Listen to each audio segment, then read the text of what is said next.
At welcome po sa ating pong funeral service sa gabi ito, mga kapatid. At sa muli po ay pinapaabot po ng church, United Pentecostal Church, ang pakikiramay sa pamilya, mga kakilala, sa mga nagmamahal, ang Tatay Jose. Praise the Lord. So muli po na pinapaabot po ang pakikiramay ng United Pentecostal Church at behalf po ng mga kapatid. Praise the Lord. So ngayon po mga kapatid, tayo po ay magkakaroon ng funeral service.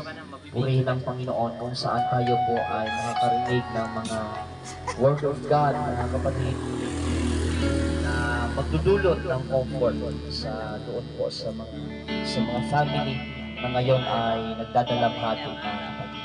Praise the Lord. So ngayon po mga kapatid, inaanyayahan ko po ang bawat isa na tayo po ay tumayo, mga kapatid, para tayo po ay magpasimula na sa ating pong funeral service. Praise the Lord. Tayo lahat ay nandito upang tayo po ay makiramay, mga kapatid.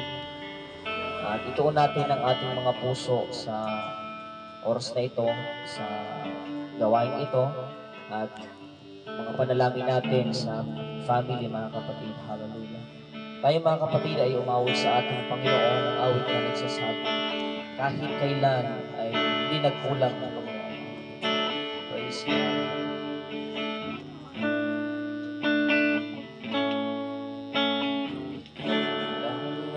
Pag-asa ko, tanging ikaw ang buhay ko, Jesus, Amen. Kahit ako'y nangangamba, basta't ikaw ang kasama,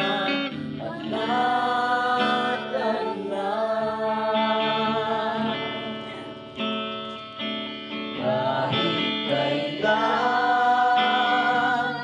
di ka nagkulang, biyaya mo sa aking laging laan.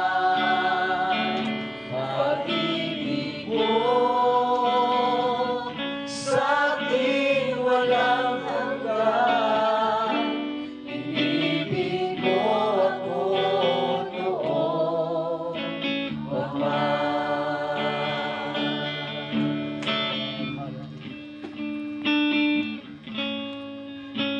Kaya ika'y sasambahin, paligid man ay magpiling, Jesus. Kahit may suliranin, kahit may suliranin man, lagi kang awitan, ikaw lamang. Kahit kailan di ka nagkulang, biyaya mo sa aking laging laan.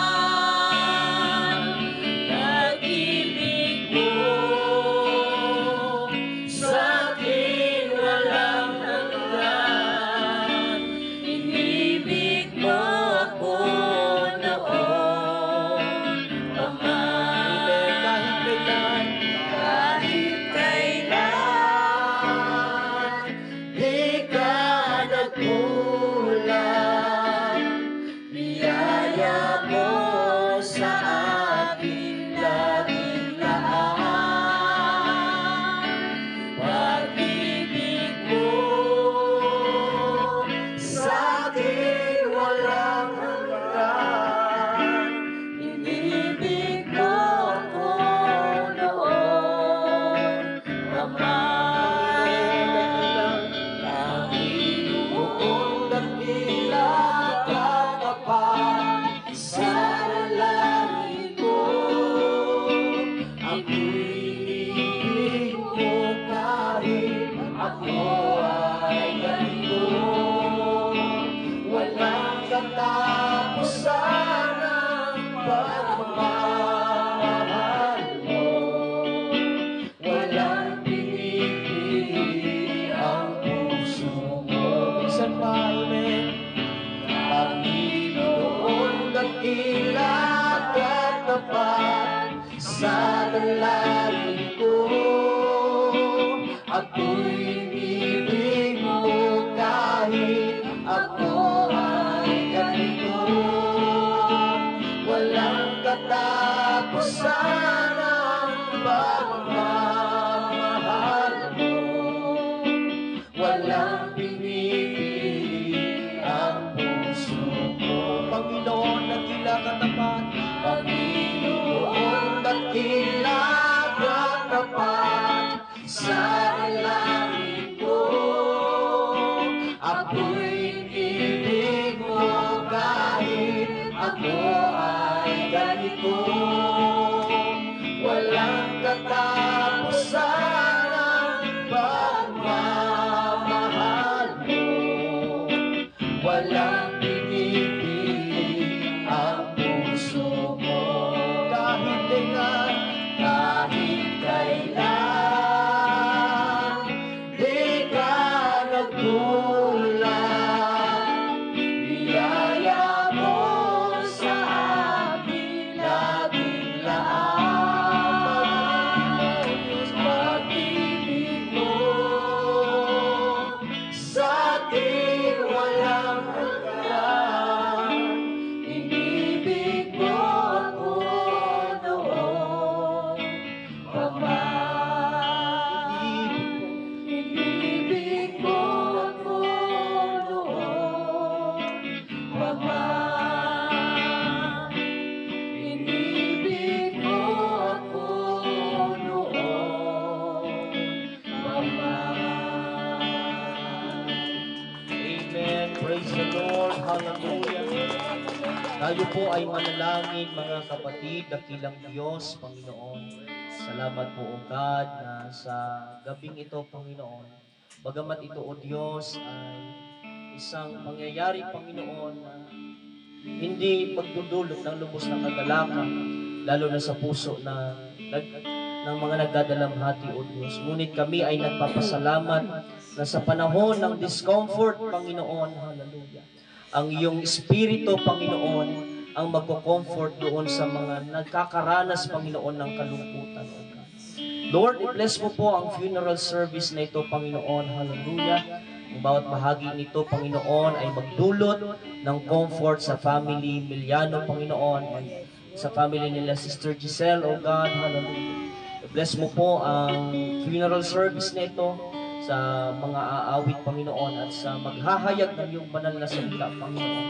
Ang iyong salita, Panginoon, ang magsilbing sandigan, Panginoon, ng nakakaranas ng pagdadalamhati sa mga oras na ito, Panginoon, at sa iyong pangako sila kakapit, O God. Purihin ka, Panginoon, sambahin ka, O Diyos, ang mga bagay na ito ay nangyayari ayon sa iyong kalooban, Panginoon. Hallelujah. Purihin ka, sambahin ka, Panginoon. Sa iyo namin itinitiwala ang lahat ng bahagi ng gawain ito, O Diyos. In the mighty name of Jesus, we pray in Jesus' name. Amen and amen. Habang ang bawat isa po, mga kapatid, ay malaya na pong makakaupo, purihin ang ating pong Panginoon, mga kapatid. Praise the Lord. At sa pagkakataon pong ito, amen. So, sa mga kararating pa lang po, mga kapatid, mayroon pa pong mga bakanting upuan po dito sa may unahan at maging dun po sa may parting ito, mga kapatid. So, i-occupy po natin. Mayroon pa po mga chairs na hindi pa po na-occupy para po hindi po tayo dyan masyadong nagkukumpulan sa may daan, mga kapatid. Praise God. Salamat sa ating Panginoon. At ngayon po, mga kapatid, ay tinatawagan natin si Brother Chari para maghandog po na papuring awit sa ating Panginoon. Praise God.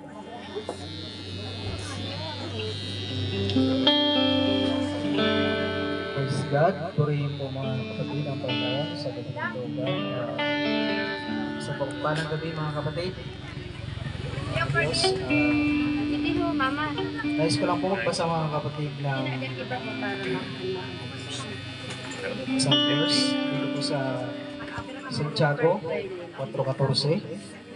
Sabi dito, kayo ang hindi nakakaalam ng mangyayari bukas, ano ang inyong buhay.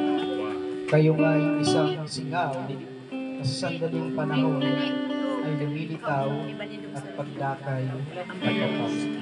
Amen. Praise the Lord. Tunay mga kapatid na sa mundong ito na kapag tayo ay wala sa Panginoon, sa paglilingkod sa Diyos, maaaring ang buhay natin mga kapatid ay mayroong kapahamakan. Kaya bilang mga naglilingkod sa Diyos at tayo ay mayroong panghihinga, may lakas mga kapatid, ito ay gamitin natin mga kapatid sa paglilingkod sa ating Panginoon. At sa gabing ito mga kapatid, Brad Alvin ini. ako po iaawit at ang awitin pong ito mga kapatid ay may pamagat na buhay mo, buhay mo. Sa mismo ang kapatid.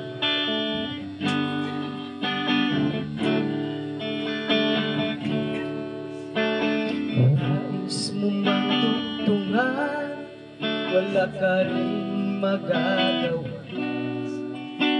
Nais mo mang ipiling, ito'y lalong kasalanan. Nais mo mang hawakan, na walang patnubayan. Ngunit ang katotohanan, wala ka rin magagawa. Yan ang buhay mo, at yan ang buhay ko. Buhay na ipinagkaloob ng Diyos sa'yo. Siya ang nagbigay, at siya lang ang may karapatan na bawiin mula sa'yo ang hinirang mo lang. Ibig mo man magtampo, hindi siya susuko. Pagkat alam na alam niya ang kahinatnan mo. Kung hindi ka sa langit, saan ka patungo? Yan ang dapat mong isipin, o tao. Yan ang buhay mo, at yan ang buhay ko. Buhay na ipinagkaloob ng Diyos sa'yo. Siya ang nagbigay,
praise the Lord. Napakaganda ng mensahe mga kapatid ng awitin. At ito ay nagpapakita ng katotohanan ng buhay mga kapatid. Amen. So ngayon po mga kapatid ay ihanda natin ang ating mga sarili, ating pong mga puso sa pakikinig ng salita ng ating pong Panginoon. Praise God. So tumayo po tayo mga kapatid. At welcome natin ang ating pong pastor to preach the Word of God. Praise the Lord. Ang ating pong pastor, Pastor Randy Rosario. Amen. Praise the Lord mga kapatid. Isang mapagpalang gabi sa ating lahat sa pangalan po ng ating Panginoon.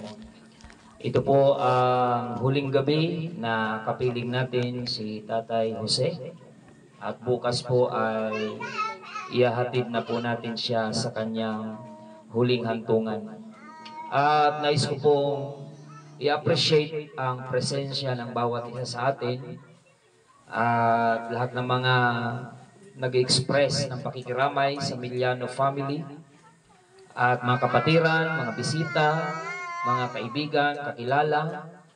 At andito rin po ang ating barangay captain, si Kapitana na andito po, si Yaya Silya at si Kagawad Rino.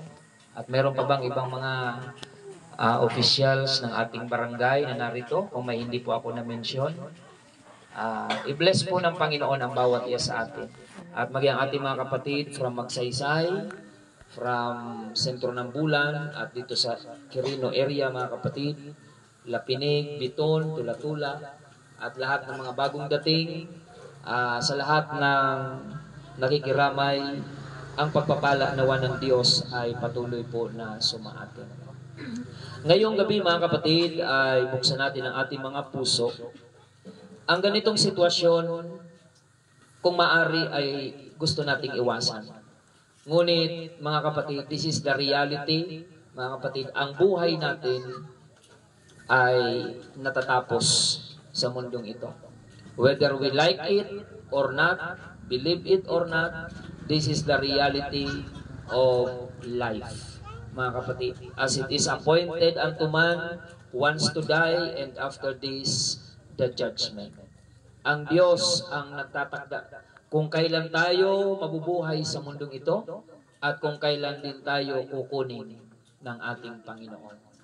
Pantay-pantay tayo sa ganyang kalagayan. Whether you are rich or poor, educated or uneducated, ikaw man ay tanyag o simpleng mamamayan, pagdating po sa kamatayan ay wala pong nakakalamang. Pag itinakda na tayo ng Panginoon, gaano ka man kayaman, haharapin mo ito. Gaano ka man kasimple, haharapin mo ito. So kung alam natin na tayong lahat ay haharap sa kamatayan, ang pinakamagandang gawin, ito ay ating paghandaan. Hindi ito dapat katakutan, hindi rin ito dapat madaliin. I-enjoy natin ang bawat buhay, bawat araw ng buhay natin, gamitin natin para sa kaluguran ng ating Panginoon. Buksan natin ang ating Biblia mga kapatid in the book of Matthew in chapter 16 verse 26.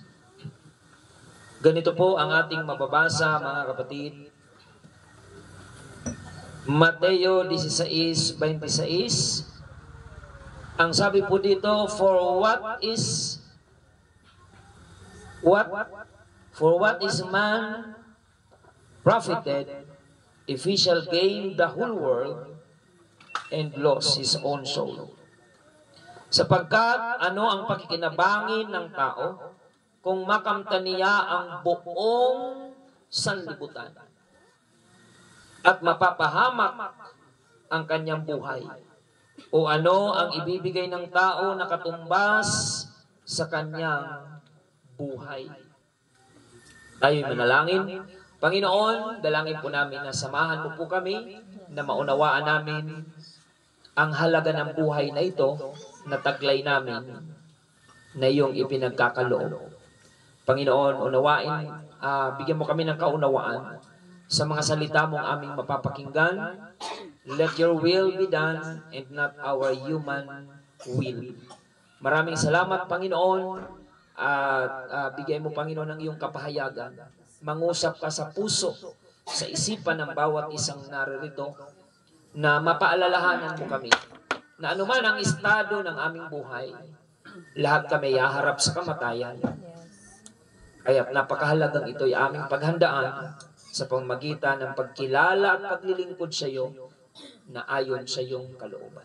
Salamat, Panginoon. Bless our funeral service tonight and comfort the immediate family na ngayon ay nasa pagdadalamhati, ang Miliano family.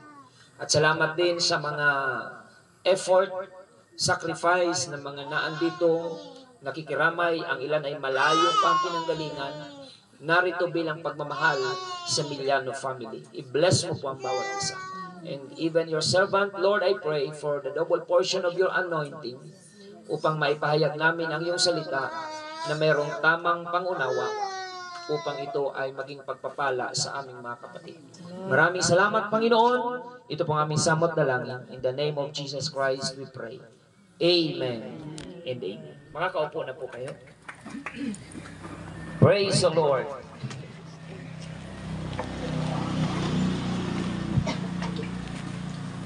Kung magiging tapat lang tayo sa ating mga sarili, walang sino man sa atin dito na nangangarap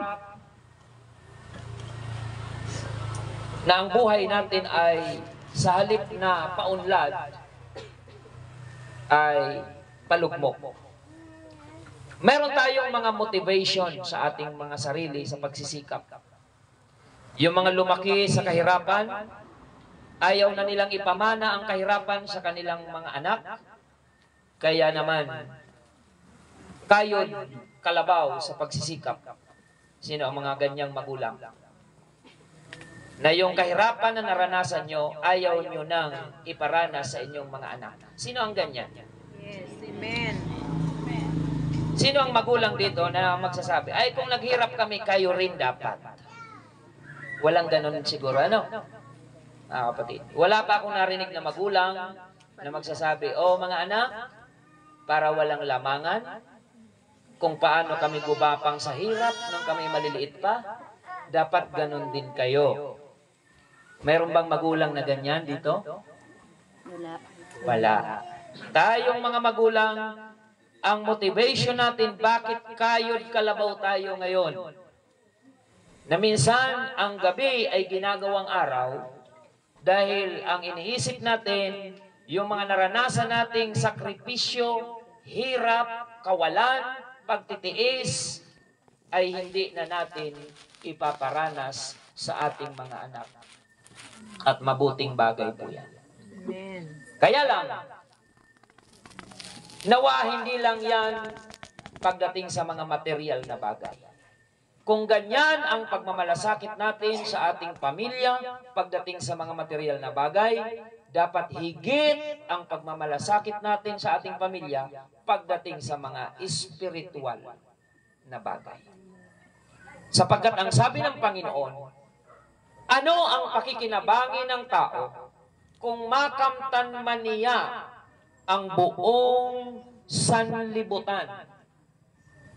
Matanong ko po kayo mga kapatid, mayaman ka kaya kung ikaw ang may-ari ng sanlibutan?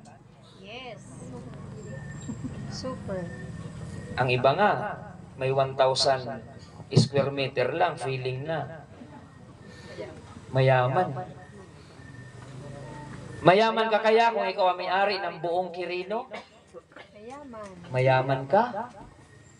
Mayaman ka kaya kung ikaw ang may-ari ng buong bulan? Mayaman ka? How about kung ikaw ang may-ari ng buong Sorsogon, Mr. Ellen? Siguro wala nang pwedeng bumangga sa'yo. Mayaman ka. Gaano ka kayaman kung ikaw ang may-ari ng buong Pilipinas? Aba, mas siguro grabe yung kapangyarihang taglay mo, impluensya. Gaano ka kaya kayaman kung ikaw may-ari ng Amerika? Mayaman ka. Gaano ka kaya kayaman kung ikaw na ang may-ari ng buong mundo? Alam nyo, may mga tao po na may sariling mundo. Tingnan mo nga ang katabi mo. Mayaman yun. Pag wala yung pakialam sa kapwa, Walang pakialam sa pamilya, walang pakialam sa kapatid. Mayaman yan, may sarili siyang mundo. Purihin ang Panginoon. Ang sabi ng Biblia, kahit ikaw na ang may-ari ng kayamanan ng buong mundo, kung mapapahamak naman ang iyong kaluluwa, walang kwenta ang lahat ng mga bagay. Amen. Amen. Pastor, dapat ba hindi na magsikap? Hindi rin.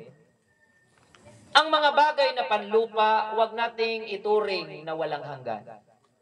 Lahat ng nakikita natin dito sa lupa ay panlupa lang.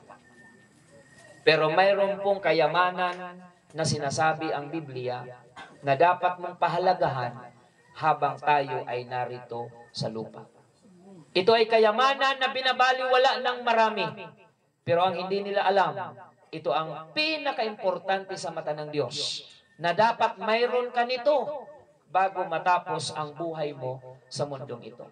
Ang sabi po ng Mateo 4:4, hindi lamang sa tinapay mabubuhay ang tao, kundi sa bawat salitang namumutawi sa bibig ng Diyos. Ilang beses tayong kumakain physically sa isang araw? Lima. Bakit iba-iba ang sagot? Lima ano? Depende sa gana. Ilang beses ba kayo kumain sa isang araw? Lima. Ang iba, 3, may nagsasabi 6, may 4. Ang iba, matanga na, nagkakaragnas pa sa kusina, maturog na lang, nagmamakot pa. Ha? Diba kapag gutom ang ating katawan, ang ating tiyan, gumagawa tayo ng paraan para malunasan. Alam nyo mga kapatid, tama po yun. Nakapag gutom ka, lunasan mo yan. Pero ang hindi natin pinapansin ay ang mga gutom nating kaluluwa. Sapagkat ang kaluluwa natin, ang pagkain nito ay hindi ang mga binibili natin sa grocery, hindi yung niluluto natin sa kusina. Ang pagkain ng ating kaluluwa ay ang spiritual na bagay at ang salita ng Diyos. Aminin natin mga kapatid, marami tayong panahon sa material na bagay, pero naiisip lang natin ang Diyos kapag masama ang ating pakiramdam. Realidad ba yan mga kapatid? Kaya nga minsan pinapahintulutan tayo ng Diyos na magkaroon ng mga pakiramdam na hindi komportable. Pinapahintulutan tayo ng Diyos na magkaroon ng mga sakit at karamdaman for a reason mga kapatid, that He wants to remind us, hey, hindi lamang material ang kailangan mo. Huwag kang papayag na sa mundong ito ay matapos ang iyong buhay physically na hindi mo man lang pinansin ang mga bagay na pang-espiritual.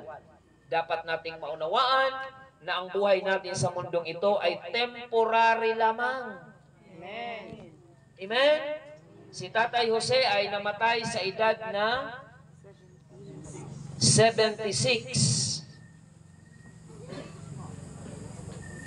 So ang iba umaabot ng 80, 90, depende po sa kalusugan ng pisikal. So hindi po issue kung umabot tayo ng 100, salamat. Ang iba hindi umaabot ng 60, ang iba ay 40, namamatay. Mga kapatid, walang pinipiling edad, walang pinipiling katayuan sa buhay, walang pinipiling kasarian ang kamatayan. Kapag ito ay dumating na sa atin, according to Hebrews 9:27, as it is appointed unto man once to die, and after this, the judgment. Only one life, mga kapatid. At ito ay lilipas. Physically, isa lang ang ating buhay. At pagkatapos ng buhay na ito sa physical, haharap tayo sa eternity. Eternal na ang pag-uusapan sa kabilang buhay. Naniwala ba kayo na may buhay sa kabila? Amen. Ha? Kung ayaw nyo maniwala, patawirin na namin kayo sa kabila. Kasi ang iba nagsasabi, di ako matubod hanggat di ko na Hanggat di ko na imod. O sige, paimod mi. Balyo ka na dito. Mga kapatid. Hindi mo kailangang makatawid sa kabila bago ka maniwala na may buhay sa kabila. Kaya nga pag namamatay ang tao ay tinatawag na sumakabilang buhay. Ibig sabihin, sa kabila ng buhay na ito, may iba pang buhay. Dito, temporary tayo, pero sa kabila, eternal ang pag-uusapan. Kaya kung dito sa lupa, umabot ka ng 70, maigsi lang yan. Compare to eternity. Kaya kung mayroon man tayong dapat pahalagahan habang narito tayo sa temporary life, is to prepare our eternal destination. Ang impyerno ay eternal. Ang langit ay eternal. Mamimili ka ngayon kung saan mo gugugulin ang iyong eternity. Amen po? Amen. Praise God. Sino dito ang mga teacher? Sino ba ang gumagawa ng grade ng estudyante? Ang teacher o ang estudyante? Estudyante. Ang teacher ay taga-sulat lang kung ano ang nararapat na grade. Ang teacher ay diri pwede magrambang.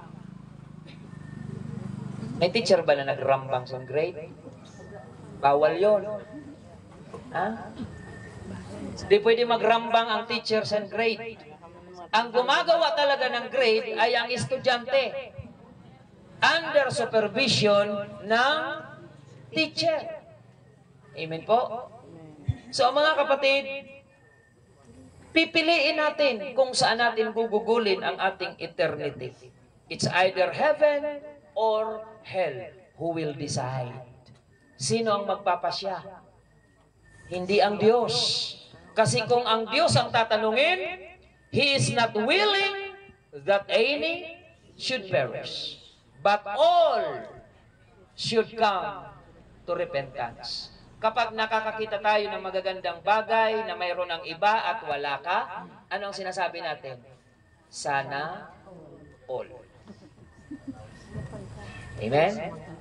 Pero pagdating sa paglilingkod sa Diyos, wala pa akong nakitang nagsana all. Ha? Pag nag-post ka ng blessing, ano ang sasabihin ng mga nakakita? Sana all. Ha? Pero pag may problema ka, walang nagsasana all. Pagdating sa paglilingkod sa Diyos, walang nagsasana all. Mga kapatid, na kung mayroon man tayong dapat gagayahin sa kapwa natin, pag nakita natin na ang ating kapwa ay naglilingkod sa Diyos, gayahin natin. Mga kapatid, yan yung pangungupya na hindi ka mapapahamak. Yung gagayahin mo yung mga taong lumalayo sa kasalanan at nagbabagong buhay, pag ginaya mo yan, hindi ka mapapasama, kundi mapapabuti ka. Sapagkat ang sabi ng Panginoon, ano ang pakikinabangin ng tao kung ikaw na ang may-ari ng sanlibutan at mapapahamak naman ang iyong kaluluwa. It means your soul is more important compared to your physical body. Amen. Hindi natin pinababayaang magutom ang ating physical. Kaya at least 3 times a day, nagtitake tayo ng food to maintain our physical health. Pero may mga tao na pinababayaan nilang gutom ang kanilang kaluluwa. Ano po ba ang pagkain ng ating kaluluwa? Ito po ay ang salita ng Diyos. Kaya kayong nakaupo ngayon, taimtim na nakikinig sa pangangaral na ito, ang binubusog nyo ay hindi ang inyong physical. The more you listen to the Word of God, mas magiging healthy ang iyong kaluluwa. Kapag tinitake natin yung food regularly para sa ating physical, nagiging malusog ang ating katawan. Same with our soul. Kapag meron tayong regular na pakikinig ng salita ng Diyos, nami-maintain din natin yung kalusugan ng ating kaluluwa. Kung ang ating physical ay nagugutom din po ang ating kaluluwa. Kaya mahalaga na maunawaan natin na magkaroon din tayo ng inisyatibo na busugin ang ating mga kaluluwa, dagdagan natin ang interes natin na pakinggan ang mga salita ng Diyos na ito ang bubusog sa ating kaluluwa upang tayo ay mapanatili na malapit sa Panginoon. Purihin ang Panginoon. So anong pakikinabangin ng tao? Makamtan man niya ang buong sanlibutan? Mapapahamak ang kanyang kaluluwa? Useless ang lahat ng mga bagay. Sinabi po ni Solomon, pinakamatalinong tao na nabuhay sa kasaysayan ng mundo, mga kapatid, na ang pinakapangunahing tungkulin ng tao sa mundong ito. Ecclesiastes chapter 12 in verse 13 hanggang 14, ito ang wakas ng lahat ng ito ang wakas ng bagay. Lahat ay narinig. Ikaw ay matakot sa Diyos at sundin mo ang kanyang mga utos sapagkat ito ang buong katungkulan ng tao. Sapagkat dadalhin ng Diyos ang bawat gawa sa kahatulan, pati ng bawat kubling bagay, maging ito'y mabuti o maging ito'y masama. Amen. Naniniwala ba kayo, mga kapatid, na ang lahat ng ating pong mga ginagawa ay hindi lingid sa ating pong Panginoon? The whole duty of man is to fear God and obey His commandments. Yung dalawang bagay na yan ay hindi pwedeng paghiwalayin. Yung pagkatakot sa Diyos at pagsunod sa Diyos, parang mag-asawa yan na hindi pwedeng paghiwalayin. Kung ikaw ay may takot sa Diyos, ang pinaka-ebidensya na may takot ka sa Diyos ay susunod ka sa Diyos. Mga kapatid. At hindi ka rin pwedeng sumunod sa Diyos na hindi ka natatakot sa Diyos. The fear of the Lord is the beginning of wisdom. Purihin ang pangalan ng ating Panginoon. So mga kapatid, patunay na sa mundong ito ay hindi tayo mamamalagi. Sinasabi po mga kapatid ng Santiago 4:14, kayo ngang hindi nakakaalam na mangyayari bukas, ano ang inyong buhay? Kayo nga'y isang singaw na sa sandaling panahon ay lumilitaw at pagdakay napaparang o napapawi. Yung usok, nakakita na kayo ng usok? Ang usok, gaano man niyang kakapal, once na yan ay pumailan lang, maya-maya ay nawawala na siya. Ganyan dinescribe ng Biblia ang buhay ng tao. Katulad daw tayo ng singaw or vapor or usok na sa sandaling panahon ay lumilitaw at pagdakay napapawi. Kaya mabalitaan mo na lang, minatay na pala niya si Kuan, ay bangan pa ngayon, mabaskogon ngayon to. Kaistorya ko pala ngayon to kahapon, may plano nga ni ngayon kayo mag-swimming. O, di ba? Naturog lang ngayon. Diri na, nagising. Kaya sabi ko sa isang kausap ko, Pastor, wala akong tulog. Sabi ko, mas maganda na yan kaysa wala kang gising. Kasi kung wala kang tulog, magagawan pa yun ng paraan. Pero paano natin gagawan kung wala na ka ng gising? Ha? Ako po ay konti lang ang tulog, pero mas okay-okay pa yan kaysa wala akong gising. So mga kapatid, ang pagkakataon natin na paglingkuran ng Panginoon ay minsan lang. We have only one life. Tagsarayo kita buhay. Pakiriparo sa katabi mo kung sa'yo ang buhay soon. Ha? Baad may siyam yan na buhay, kaya di rin nag-iingat. Kung makaharurot sa motor, ay bada, wagas. Kung makabangking sa kurbada, mabaybayong pati sa kurbada. Akala mo may siyam na buhay.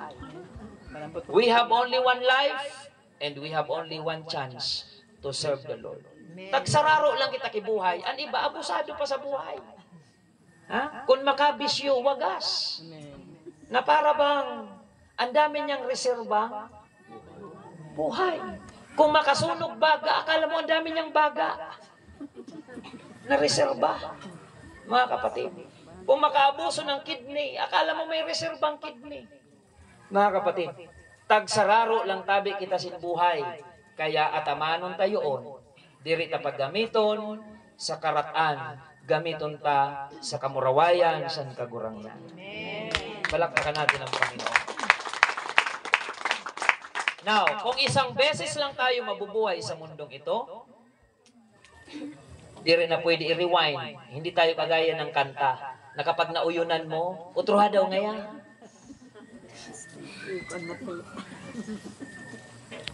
Pag sinet mo sa repeat, maghapon yun, ulit-ulit lang yun. Ang buhay natin, walang rewind. Mga kapatid. Kaya, tiyakin natin na bawat hakbang natin ay nasa kalooban tayo ng Panginoon. Because the steps of a good man are ordered by the Lord. Kung ayaw mo na ikaw ay magkamali ng direksyon, makinig ka sa mas nakakaalam ng tamang direksyon. Listen to the Word of God. Open your heart, your mind for the Word of God. Hindi tayo maliligaw kapag may liwanag tayong sinusundan. Remember when the wise men, mga kapatid, for them to find the baby Jesus being born in Bethlehem, ano ang ginawa ng mga pantas para mahanap nila si Jesus? May sinundan silang liwanag. Amen? Kaya habang tayo ay nasa mundong madilim, maraming nangangapa, baka ito ang daan, ito ang daan, ito ang daan, mag-aakala tayo ng kanya-kanya? No. Hanapin mo ang liwanag at sundan mo. At matutuntun mo si Jesus Christ. Kaya sa mga tunay na tagasunod ni Kristo, anong utos ng Panginoon? Let your light so shine before me, that they may see your good works and glorify your Father which is in heaven. Amen. Nung ang mga pantas ay desididong hanapin si Jesus, pantas na sila pero hindi sila nagmarunong. Pantas na sila pero meron silang sinundan. Hindi porket matalino ka na ay alam mo na ang lahat. You need somebody to instruct you, to guide you, to find the right direction. At pagdating sa usaping espiritual, pakinggan natin ang mga ganitong pangangaral. Pag isinapuso mo at isinabuhay mo, tiyak, hindi ka maliligaw. Sa dulo ng iyong tatahaking landas ay naroon ang Panginoon naghihintay. Mga kapatid, sapagkat wala pang sumunod sa Diyos na nauwi sa kapahamakan. Purihin ang Panginoon. So mga kapatid, hindi naman gaanong problema kung sa mundong ito hindi tayo ang pinakamayaman. Hindi naman problema kung sa mundong ito hindi tayo ang pinakamagaling. Hindi naman problema kung sa mundong ito hindi tayo ang pinaka the best. Ang dapat nating bigyang diin na sa mundong ito ay paglingkuran natin ang nag-iisang tunay na Diyos. Mga kapatid. Sapagkat sa mundong ito, lilipas po tayo. Paparam tayo sa mundong ito. Ang mga bagay na mayroon tayo, materially, ay hindi natin madadala pagdating sa kabilang buhay. Amen po? Mayroon kang mansyon, nakatitulo sa pangalan mo. Pag namatay ka, magiging kanino na yan? Ha? Tagapagmana. Sa iwanan. Kung bata pa ang asawa mo, maagom yun. Tapos si-star dyan sa mansyon mo. Wala ka na magagawa, wala ka na eh. Mga kapatid. O di kaya naman, mga anak mo. Yan. Kaya wala tayong ipupunder sa mundong ito, materially, na dadalhin natin sa kabilang buhay. Kaya di rin paghiriranan yan ng mga material na bagay. Mga kapatid. Huwag nating pag-awayan yung mga material na bagay dito sa mundo. Money is a good servant, but poor master. Money is not evil, but when you love money, the love of money is the root of all evil. Amen. Yung mga material na bagay, gamitin lang natin sa kapurihan ng Diyos. Huwag natin siyang gawing Panginoon sa buhay natin. Huwag kang papayag na baguhin ng pera ang iyong pag-uugali. Amen po? Kasi may mga taong ganon. Pag ipitunon, mabuuton. Pero pag medyo yaman-yaman na ang pakiramdam niya, ay halangkaw ng kiray. Ha? Taas noo kahit kani. Okay lang naman yan kung pag-uusapan ng dangal. Mga kapatid, huwag kang papayag na baguhin ng salapi ang iyong pag-uugali. Mga kapatid. Kung ikaw ay mapagpakumbaba sa panahon ng walang-wala, pwede mo yan i-maintain kahit ikaw ay sagana. Sapagkat the more you humble yourself, the more blessing will flow from on high. Kasi ang pagdaloy ng pagpapala galing yan sa taas. At kung ikaw ang pinaka nasa baba, sa'yo mapupunta. Yung dadaloy na pagpapala mula sa taas. Purihin ang Panginoon. So, sabi ng Panginoon, ikaw man ang pinakamayaman na tao sa mundong ito, kung mapapahamak naman ang iyong kaluluwa, walang kwenta ang lahat ng bagay. Sa kabilang banda naman, kahit hindi ka gaanong nakaranas ng mga karangyaan in terms of material things in this world, okay lang yan. Ang mahalaga, naglilingkod ka sa Panginoon. Nabasa niyo ba sa Bible si Lazarus? Si Lazarus? Amen. Ano ba ang buhay ni Lazarus? Mayaman? Hindi, pobrehon si Lazarus. Nagkakaon siya sa irarom kan lamesa. Amen? Naranasan niyo na magkaon sa irarom kan lamesa? Ang kalibel ni Lazarus sa kahirapan, kuting, ayam. Yung mayaman na kumakain sa hapagkainan, ando naman sa ilalim si Lazarus. Magkapantay ba sila sa lupa? Hindi. Mga kapatid. Pwede lang kumain si Lazarus pag may nahulog yung mayaman. Eh, paano kung ganado ang mayaman? Eh, di gutom si Lazarus. Pag may tudaan mayaman, may makakain si Lazarus. Paano kung wala tuda? Gutom si Lazarus. Namatay si Lazarus na dukha. Pero dahil siya ay tapat na naglingkod sa Diyos, pagdating sa kabilang buhay, nagkabaliktad ang katayuan nila. Yung mayaman na busing, mga kapatid, siguro ang dami niyang katulong, may tagahungit, may taga iba ang parakapot baso, inom, boss, inom. Kaya madali magadan, kaya pirmi busog. Maturong na lang, may mahungit pa. Kaya nagka-high blood gayon.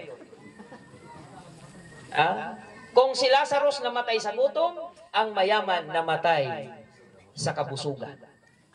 Pero nung pareha sila mamatay, pagdating sa kabilang buhay, iba na ang usapin. Ang pinaka-importante sa kabilang buhay ay ang mga ginawa mo dito sa lupa na para sa Panginoon.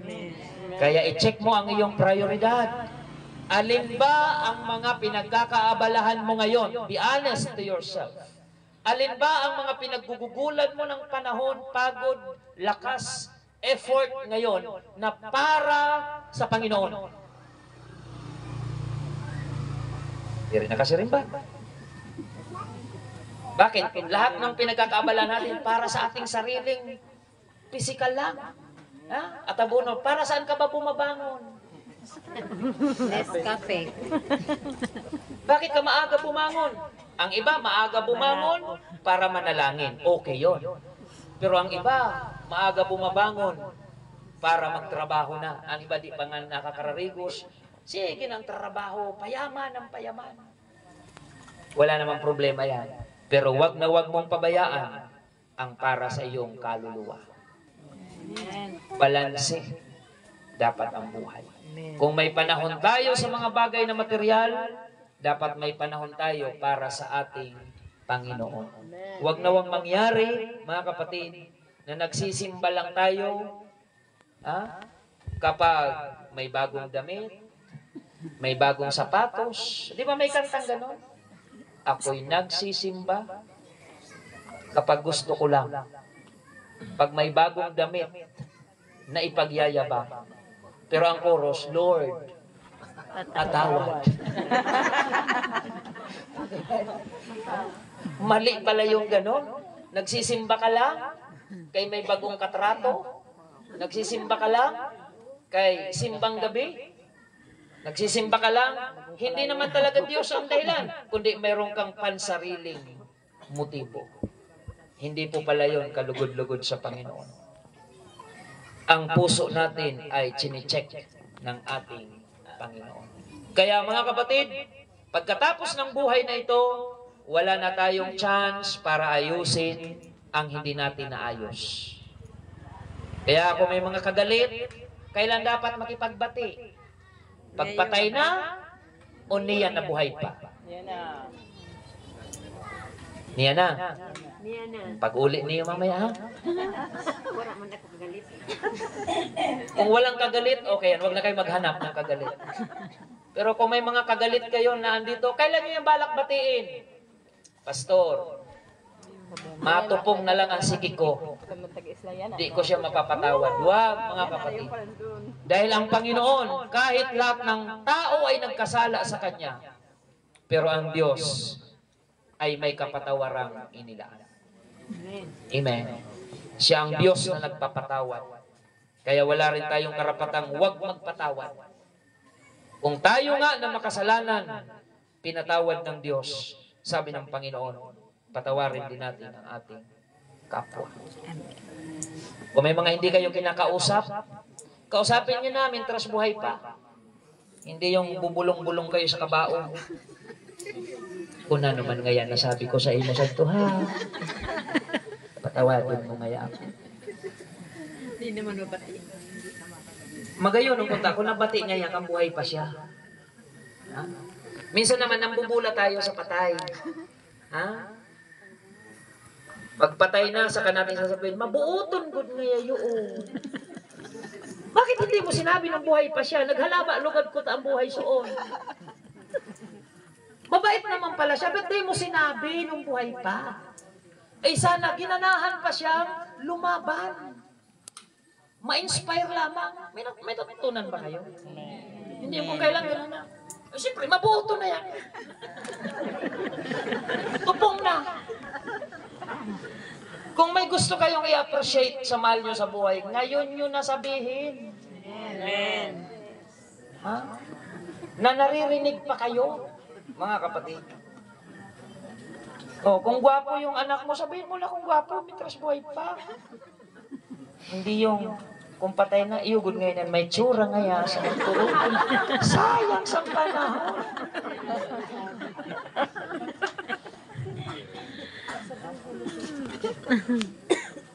Marunong ba tayo mag-appreciate sa mga mahal natin sa buhay? Amen. O pagwara na, maunta sabihon. Ha? Pigihidaw ko gun nga si Kuan. Kanyaon, pigagyagian mo lang. Ha? I-appreciate na natin ang ating mga mahal sa buhay, mintras buhay pa. Hindi yung kung kailan patay na, sa kahatagan kwarta. Kang buhay, di rin pighatagan. Gumawa na tayo ng mabuti habang ma-appreciate pa tayo. Mahalin na natin sila. Sabihin natin, be expressive mga kapatid. Amen. Para kung sila man ay papanaw, at least napaugma. Napasaya natin sila. Everybody say amen. Amen. Praise the Lord.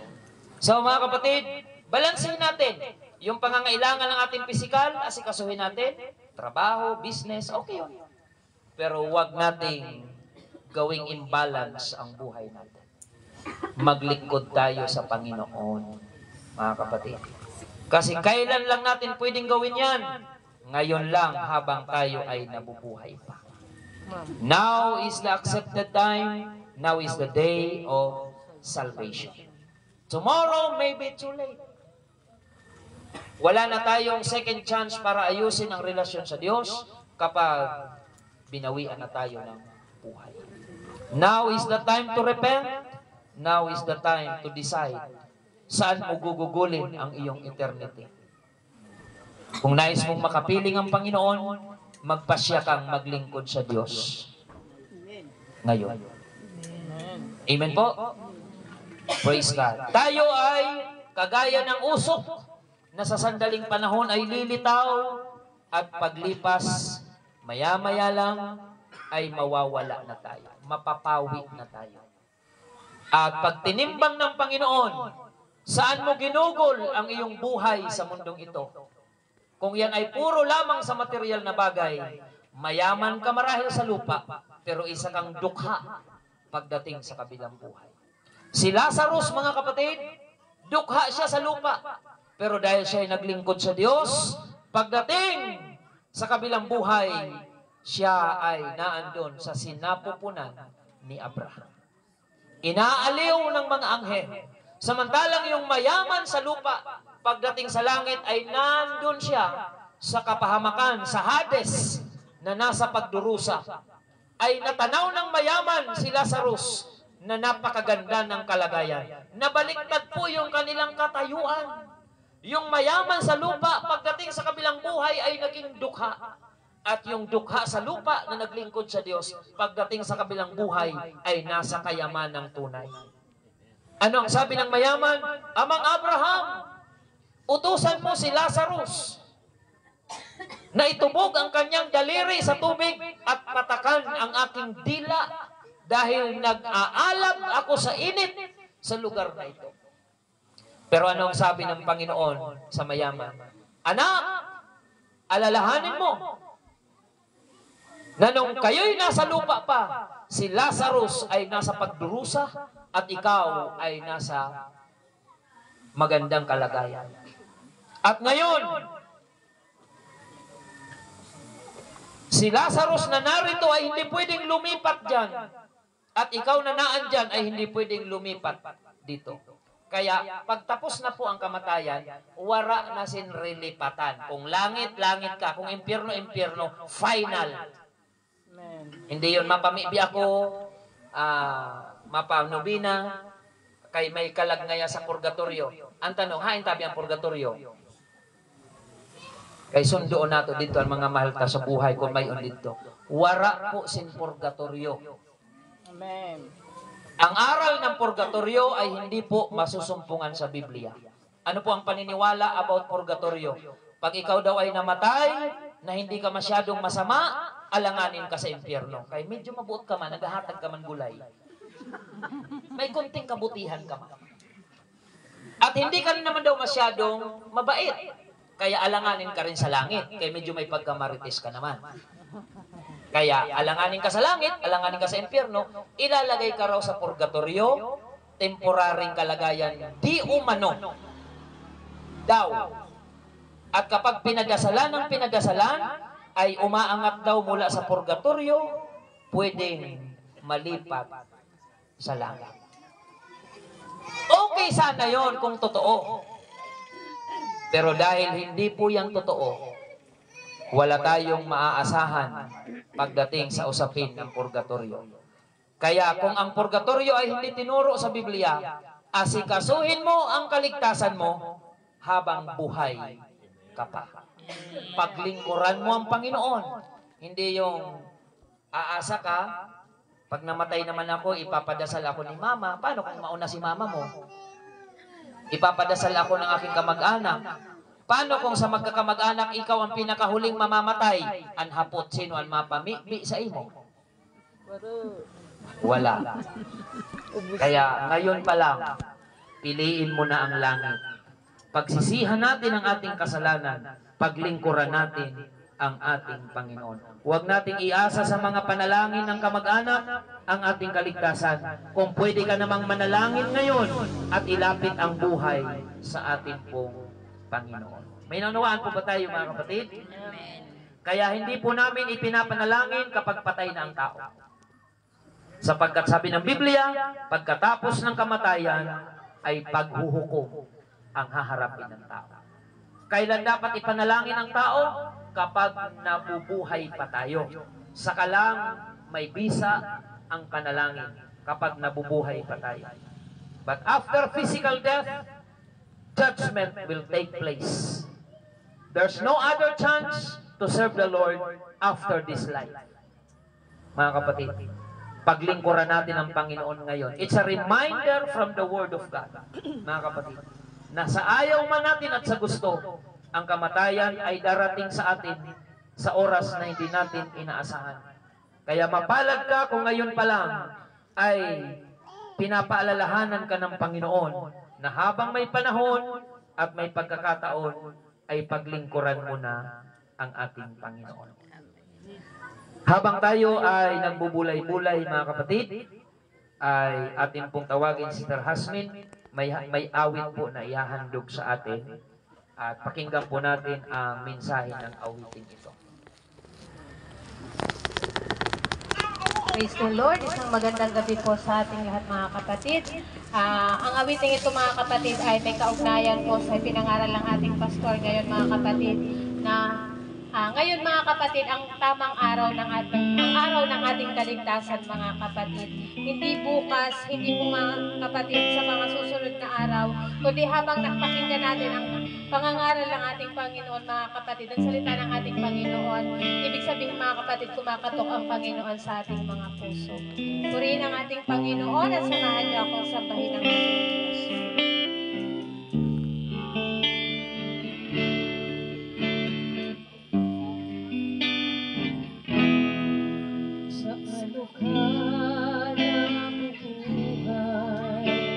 Mahal na kaibigan, sa Diyos pa o pansarili lahat. Saan ka patungo, sa langit ba o impyerno? Isipin mo ito, kaibigan ko. Ngayon ang araw ng kaligtasan mo, kaibigan ko. Maaaring ang bukas ay di na darating. Buhay mo'y madaling lilipas at magwawakas. Kaligtasan ay nasa Diyos Ama. Ikaw ay naging tao, mahal na kaibigan, upang maglingkod sa Diyos lamang. Hanapin mo ang daan tungo sa kaligtasan.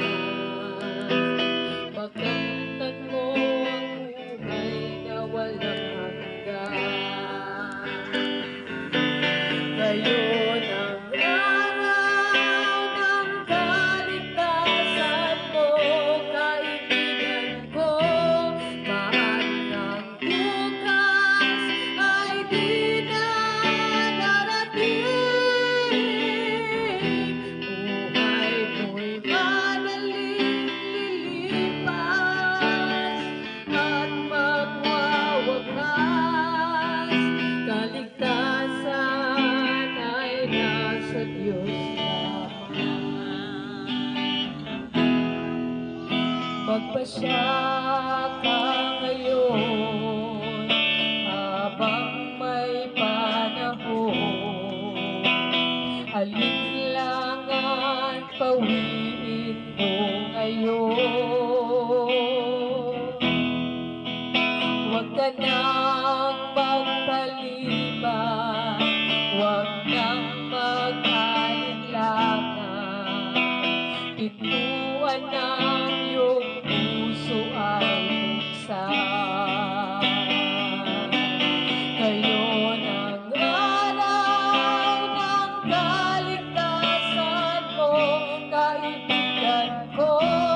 Maaaring ang bukas ay di na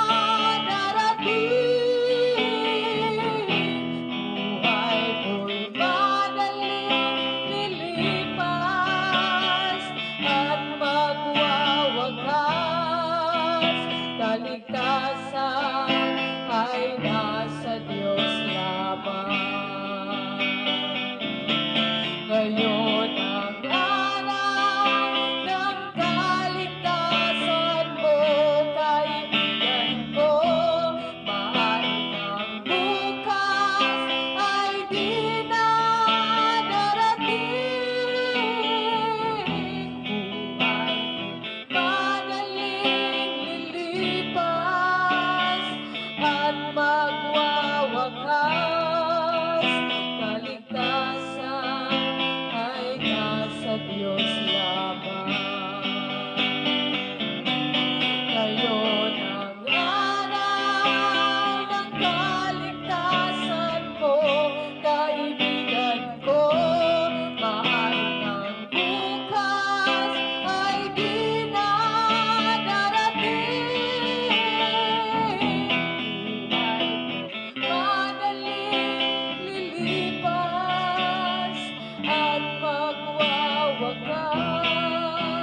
Kaligtasan ay nasa Diyos lamang. Kaligtasan ay nasa Diyos lamang. Kaligtasan ay nasa Diyos lamang. Amen.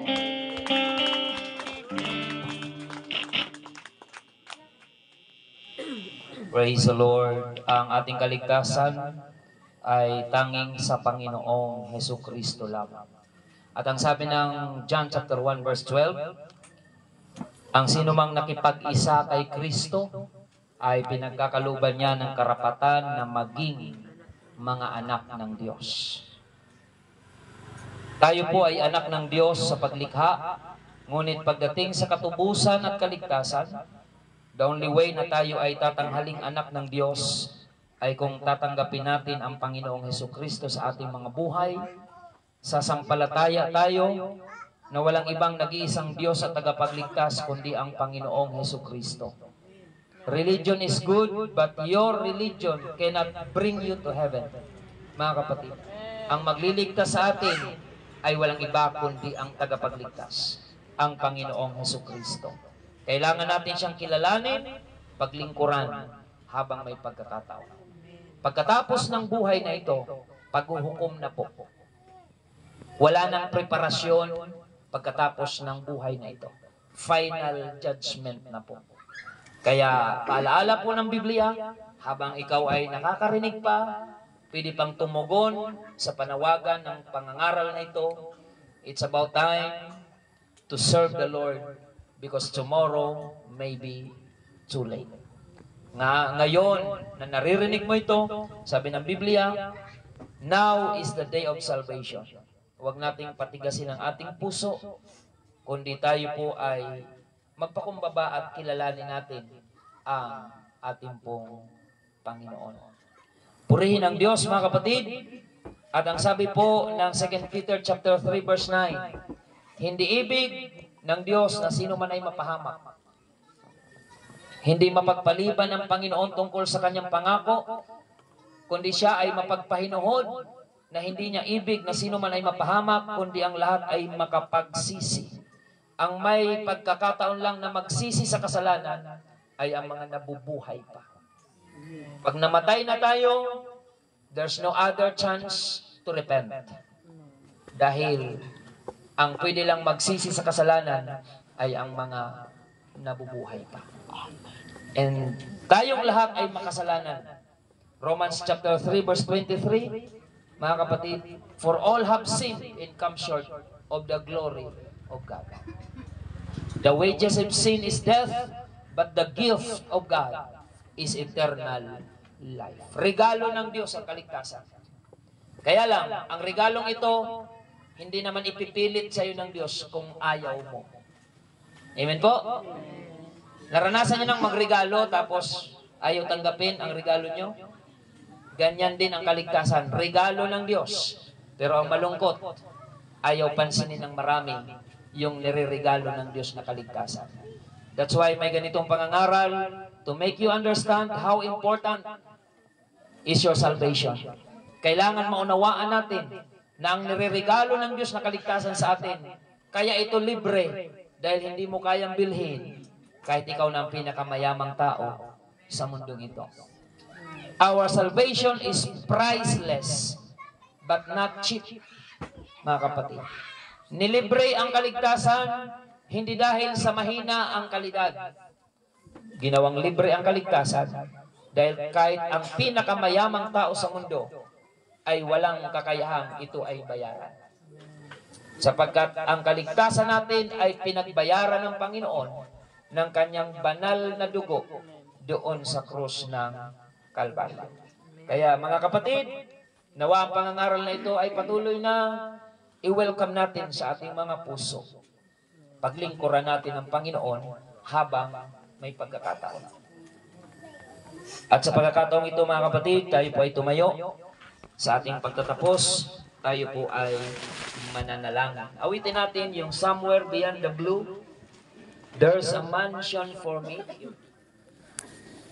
Somewhere beyond the blue, I am longing to see.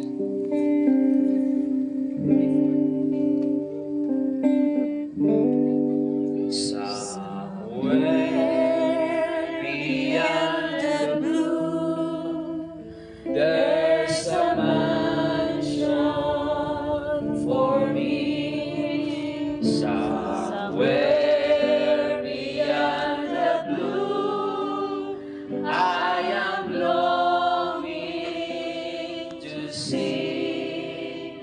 I see my Savior's face and sing His saving grace. Somewhere beyond the blue, someday, somewhere beyond the blue, somewhere beyond the blue, there's a mansion for me. Somewhere beyond the blue, I am longing to see. I see my Savior's face and sing His saving grace.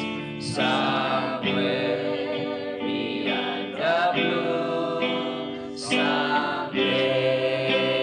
What a day! What a day that will be when my Jesus I shall see. When I look upon His face, the one who saved me by His grace. When He takes me by the hand and leads me to the promised land. What a day, glorious day that will be. Tayo manalangin sa Panginoon. Mapagpalang Diyos ngayong gabi, ang salita mo po nawa ay ipangusap mo sa aming mga kapatid na nakarinig sa pangangaral na ito. Huwag mong hayaan na ang mensaheng ito ay lalagpas lang sa kabilang tainga ng bawat isa. Sapagkat ang mensaheng ito ay nagpapaalaala na lahat kami ay lilipas sa mundong ito. Ngunit bago mangyari yon, mahalagang ikaw ay aming paglingkuran. At ang paglilingkod sa iyo ay hindi bukas o makalawa. Because now is the accepted time. Now is the day of salvation. Lord, I pray ng lahat ng mga nakinig ngayon, baunin nila pauwi sa kanilang mga puso at isipan ang mensaheng ito, na ito nawa ang magtulak sa kanila upang magbulay-bulay kung gaano kahalagang ikaw ay paglingkuran.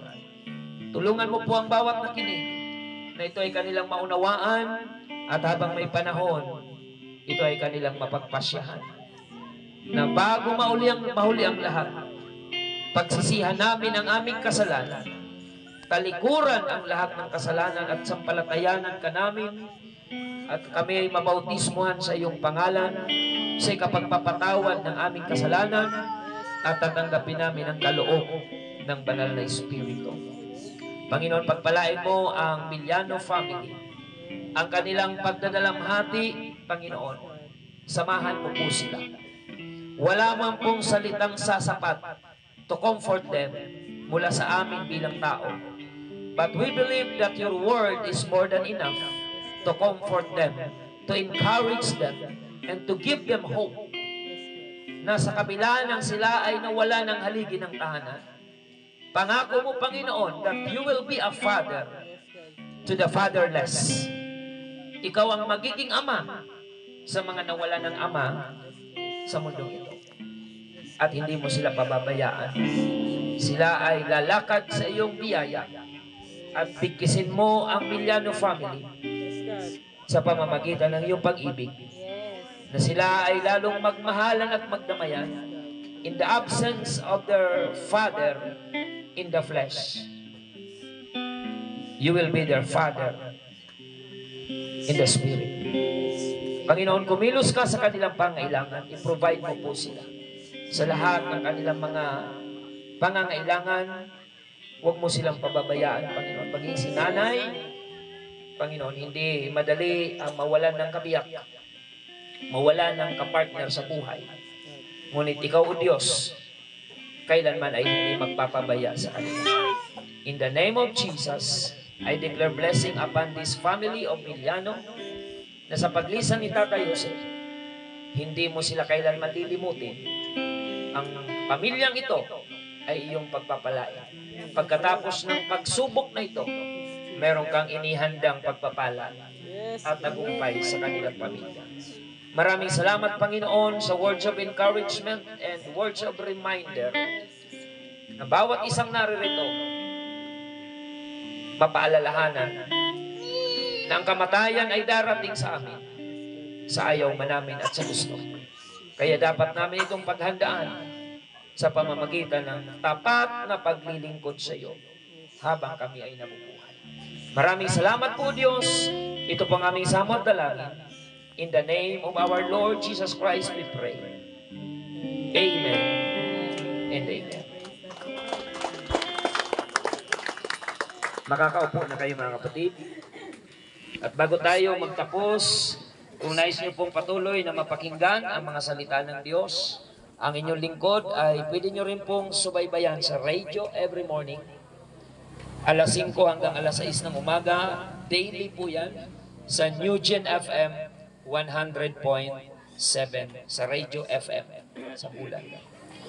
At sa mga malapit lang po dito, andyan po ang simbahan natin.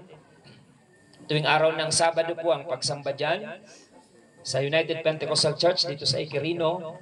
Araw ng Sabado ang pagsamba alas 8 ng umaga, mga kapatid. At sa Magsaysay, meron din po tayong sambahan. Ang pagsamba doon ay araw ng Sabado alas 6:30 ng umaga. At sa Santa Remedios, meron po tayong simbahan sa tapat ng Bulan Gymnasium. Ang pagsamba po doon ay araw ng Linggo, alas 7 ng umaga. So yan po, mga kapatid, ang ating mga chances upang may pagpatuloy ang pakikinig ng salita ng ating Panginoon. At meron tayong mga Bible studies na ini-offer ng libre sa bawat tahanang nagre-request po nito. So maraming salamat po sa inyong lahat. At bago tayo magtapos, ay tawagin ko po Sister Giselle para i-announce yung detalye po ng libing bukas. Sister Giselle.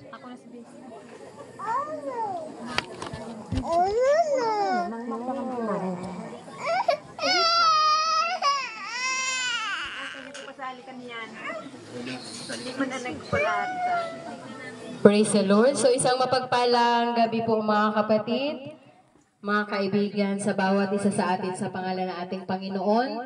So gusto ko po munang magpasalamat, mga kapatid, sa ating Panginoon. Mas malungkot po pala pag last night na, mga kapatid.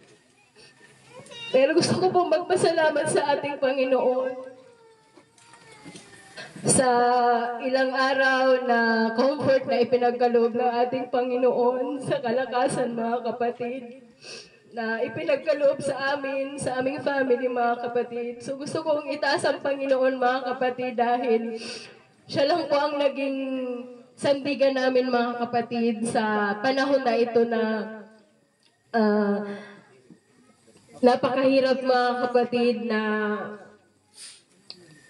mawalan ng mahal sa buhay, mga kapatid. Pero nagpapasalamat ako sa ating Panginoon, mga kapatid, dahil alam ko na may purpose ang ating Panginoon sa paglisan ni Papa at umuwi na siya sa ating Panginoon, mga kapatid. Nasa kamay na po siya na ating Panginoon. So gusto kong magpasalamat sa ating Panginoon, mga kapatid, dahil yung kapanatagan na ipinagkaloob sa akin, mga kapatid, ng Panginoon, dahil alam ko na kahit pumanaw si Papa, kinuha na siya ng ating Panginoon. Panatag ako, mga kapatid, dahil alam ko na before kunin si Papa ng ating Panginoon, siya po ay nabautismuhan sa pangalan ng ating Panginoon. So, yun yung pinagpapasalamat ko, mga kapatid, dahil wala naman tayong ibang goal, mga kapatid, sa mundong ito, mga kapatid. Wala tayong ibang purpose, mga kapatid, sa mundong ito, mga kapatid, kundi ang kilalanin ng ating Panginoon, kilalanin kung sino po ang may likha ng ating mga buhay, mga kapatid. Since ang ating mga buhay ay hindi naman natin pag-aari, mga kapatid, kailangan, mga kapatid, na kilalanin natin kung sino po or kanino po nanggaling, mga kapatid, ang mga buhay natin, mga kapatid. Kaya nagpapasalamat ako sa ating Panginoon na bago man lumisan si Papa, ay nabautismuhan po siya sa pangalan ng ating Panginoon, na yung bautismo pong yun ay biblical po, mga kapatid. Amen. So, sabi sa Bible, mga kapatid, sa Mark 16:16, ang sumasampalataya at mabautismuhan ay maliligtas, mga kapatid. Praise the Lord. Ngunit ang hindi, mga kapatid, sumasampalataya at mabautismuhan ay mapapahamak, mga kapatid. So, kaya, salamat sa ating Panginoon na nung malakas pa si Papa, ay ginol ko po talaga, mga kapatid, na mapaunawa sa kanya, mga kapatid, ang kalooban ng ating Panginoon. So, alam ko, mga kapatid, lahat po tayo ay namulat sa mga tradisyon, sa mga paniniwala, mga kapatid. Pero since tayo po ay pinagkalooban ng ating Panginoon ng sariling isip, mga kapatid, at kalayaan, ay sikapin natin, mga kapatid, na kilalanin ang ating Panginoon at alamin kung ano po ang yung tama po na pananampalataya, mga kapatid. Amen. Kaya nagpapasalamat ako sa ating Panginoon, at bago pa man kinuha si Papa ng ating Panginoon, ay nakakapagsalita pa siya 2 weeks ago, mga kapatid. Ay pinasabay ko po siya sa prayer. So sabi niya, nahirapan na ako magsalita. So hindi niya lahat nabigkas, mga kapatid, pero sabi ko sa kanya, sumabay ka sa akin sa prayer, kahit sa isip mo lang.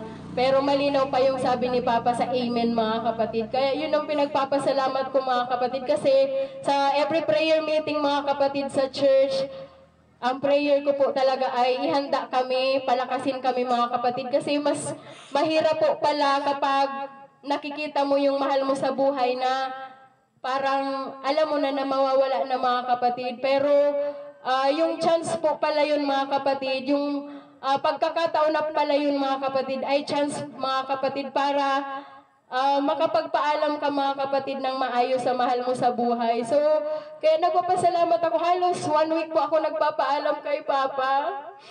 Ang hirap magpaalam, mga kapatid.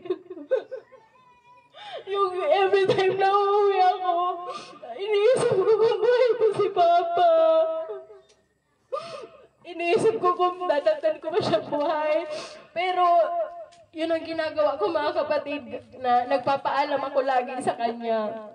At sinasabi ko nung mga last week na niya, kasi halos tubig at gatas na lang po yung tinitake niya. So, lagi na ako nagpapaalam sa kanya, mga kapatid.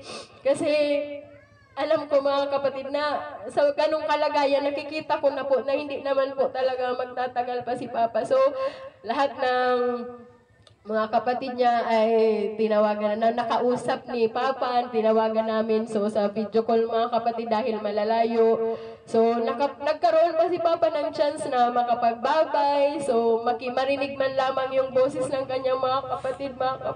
Kasi alam ko na importante yun kay Papa na marinig yung tinig ng kanyang mga mahal sa buhay na malalayo mga kapatid. Since sa bulan mga kapatid, halos kami lang po yung nalayo. So, magkakalayo kami mga kapatid. May sa Pilar, may sa Legazpi mga kapatid. Pero salamat sa technology mga kapatid na nagkakaroon ng chance mga kapatid na kahit man lang sa video call ay magkausap mga kapatid. Kaya yun yung pinagpapasalamat ko na halos nakapagpaalam naman si Papa mga kapatid sa kanya mga kapatid. So, may 3 pa po siyang kapatid na babae. So, nakapagpaalam si Papa na nakita pa niya nung medyo malinaw pa po ang mata niya. Kasi nung last week talaga ni Papa halos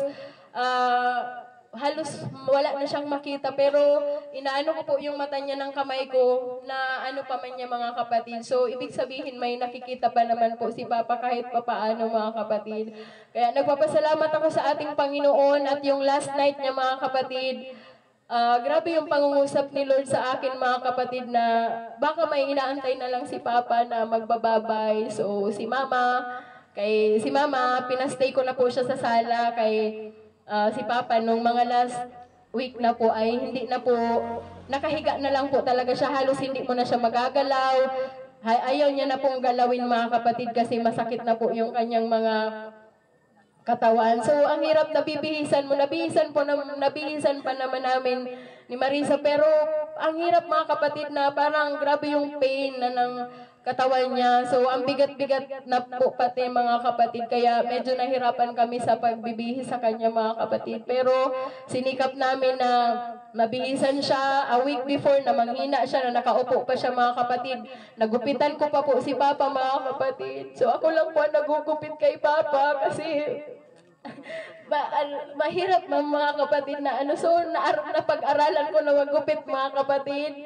So, kapag ganun pala, magagawa mo yung mga bagay na hindi mo naman napapractice mga kapatid. So, salamat sa ating Panginoon mga kapatid dahil binigyan kami ng kapanatagan ng ating Panginoon na alam kong kasama ni Papa ang Panginoon, na bago siya kunin ng Panginoon ay pinahingi ko siya ng tawad sa ating Panginoon sa pamamagitan ng panalangin mga kapatid. Kaya nagpapasalamat ako sa ating Panginoon mga kapatid. Although mas naramdaman kong mga kapatid yung grabing lungkot ngayon mga kapatid. Kasi alam kong bukas ay yung hanggang bukas na umaga na lang po namin siya makakasama po na po siya sa nakahiga. Pero salamat sa ating Panginoon mga kapatid na pinagkalooban kami ng kapanatagan at yung comfort mga kapatid sa bawat isa sa amin. So gusto kong i-take po yung opportunity na ito na pasalamatan mga kapatid. Bawat isa sa inyo na narito mga kapatid na nakikiramay, nakikisama sa amin sa pagdadalamhati mga kapatid. So gusto kong pasalamatan una si Lord at syempre ang ating pastor, si Pastor Randy Rosario sa kanyang family. So akala ko wala po dito si pastor ngayon. Pero maraming salamat po Pastor Randy sa inyong family kasi although malayo po ako sa mga kapamilya ko, pero nakatagpo naman ako ng pamilya sa church na nagpaparamdam ng totoong pag-ibig, na kapag may ipagpipray ka ng mga kamag-anak na malayo sa iyo, pinagpipray sa church, pinagpipray by name mga kapatid. Kaya nagpapasalamat ako na nakatagpo ako mga kapatid ng church na ang turing ay pamilya mga kapatid, at kilala mo lahat yung mga nakakasama mo sa bawat gathering mga kapatid. Praise the Lord. At gusto ko rin magpasalamat sa mga kapamilya namin. So ang kapatid ni Papa, si Mama Herme from Legazpi. So siya po yung nagpaaral sa akin nung college mga kapatid. So, siguro kung hindi po ako nakapag-aral, nakapagtapos ng college, hindi naman ako mapupunta sa bulan. So, si Tita yung ginawang instrumenta ng ating Panginoon upang makarating po ako dito mga kapatid. At kahit malayo na kami, yung pag-ibig niya sa amin ay lagi naming nararamdaman. Yung suporta nila laging narito sa amin mga kapatid. Although malayo na din sila, at syempre, yung kami din malayo na din, may mga sarili ng pamilya at mahirap na makaalis mga kapatid dahil may mga magulang kang parehas may sakit mga kapatid. Pero salamat sa ating Panginoon mga kapatid dahil ang pag-ibig ng ating Panginoon ang patuloy na nagbubuklod sa amin mga kapatid. So nagpapasalamat ako sa mga kapatid ni Papa, sa lahat nilang tulong mga kapatid. At nandito na po ba si Mama Milet? Wala pa. Yung isa pa pong kapatid ni Papa na from Pilar po. So, siya din po yung nagpaaral sa akin mga kapatid sa high school. So, pinagtulong-tulungan po nila na ako po ay mapag-aral mga kapatid. At kung hindi po dahil din sa kanila ay wala po ako dito mga kapatid. So, lahat ng yun mga kapatid kaparaanan ng ating Panginoon para makarating ako dito mga kapatid at makilala ang ating Panginoon. So, maglingkod ng naayon sa biblical na paglilingkod mga kapatid. So, maraming mga nagawang pagkakamali, hindi pa perpekto mga kapatid, pero nagpapasalamat ako sa Lord na everyday ay binabago mga kapatid, na totoong kapag nakilala natin ang ating Panginoon, babaguhin tayo ng ating Panginoon mga kapatid. Praise the Lord. So kaya salamat sa ating Panginoon sa opportunity na ito mga kapatid, na although malungkot yung pagsasama-sama natin mga kapatid, pero nagpapasalamat ako sa Panginoon dahil isang pribilehiyo po ito mga kapatid para bawat isa sa atin ay makarinig ng salita ng ating Panginoon mga kapatid. So maraming salamat sa bawat isang narito mga kapatid, sa lahat ng mga kapatiran na halos tinuturing na kaming family mga kapatid, kapamilya, na kahit hindi kami magkakakilala mga kapatid, pero ramdam mo yung pagsama nila sa times na meron kang mga kalungkutan. So hindi lang sa kasiyahan mga kapatid, bagkus sa mga kalungkutan ng ating buhay mga kapatid, merong nagko-comfort sa amin mga kapatid. Kaya salamat po sa inyo mga kapatid, sa bawat isa na narito mga kapatid, maging sa mga taga-Pilar, sa Kabiguan po. So taga doon po kami sa Kabiguan. At sa mga taga-Donsol po na nakarating dito, maraming salamat po sa inyo, maging sa since naka-live po tayo, pasalamatan ko na po mga kapatid yung mga pinsan ko po sa Pilar, ang Amaranto family, ang Miliano family po, maraming salamat po sa inyo, sa Halyig family, Suliman family, at sa lahat ng mga kamag-anak po namin na nakiramay po at tumulong mga kapatid sa amin, mga kapatid, sa time na po ito. At salamat din, gusto ko din pasalamatan sina Ate Elsie Oseo, si Ate Merla sa Monte Calvario. Gusto ko po silang pasalamatan kasi sila po din yung isa sa nag-alalay sa amin mga kapatid nung time na po namatay si Papa. So halos sila din po yung nag-asikaso mga kapatid. Nag-contact po para madala po si Papa doon sa funeraria mga kapatid. Kaya salamat po sa inyo, Ate Elsie, Ate Merla. Salamat po sa laging pag-alalay lagi sa amin, lalo na po sa akin. At sa mga katrabaho ko po, maraming salamat po sa pag-comfort din po sa akin mga kapatid, at sa support po ninyo sa amin, sa aming family mga kapatid.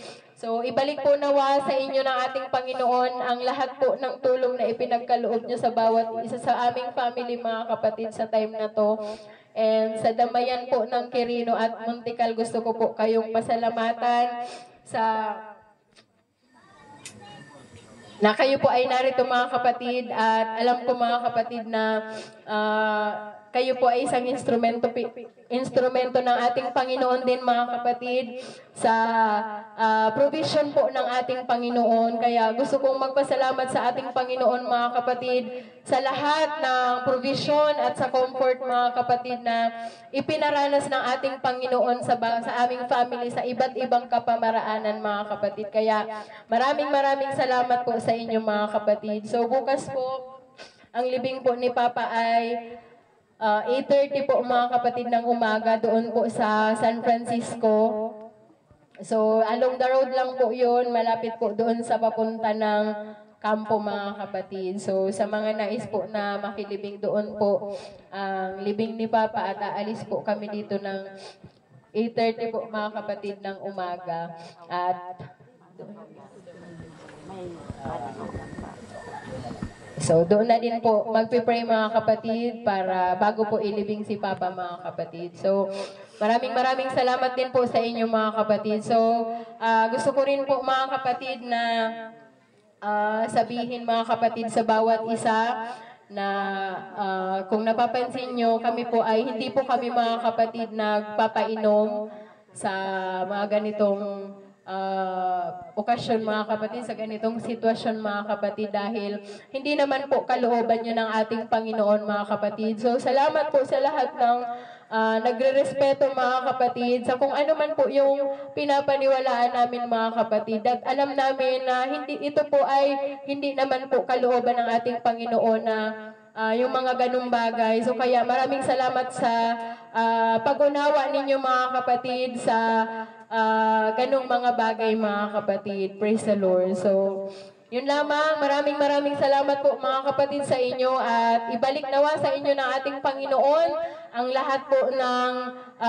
comfort, yung tulong po na binigay niyo po sa aming family mga kapatid. So alam po ng ating Panginoon yung ginawa niyong pag-comfort sa amin, yung pag-ibig niyo po sa amin mga kapatid sa time na to mga kapatid, na meron kong mga kadalamhatian. So purihin ng Diyos, to God be the glory po. Praise the Lord.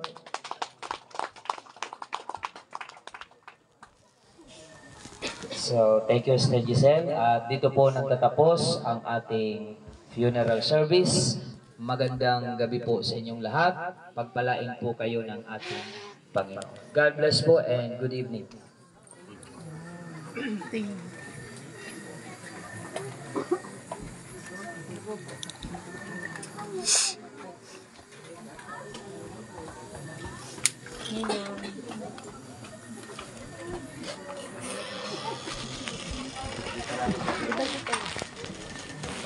Ninang Silya.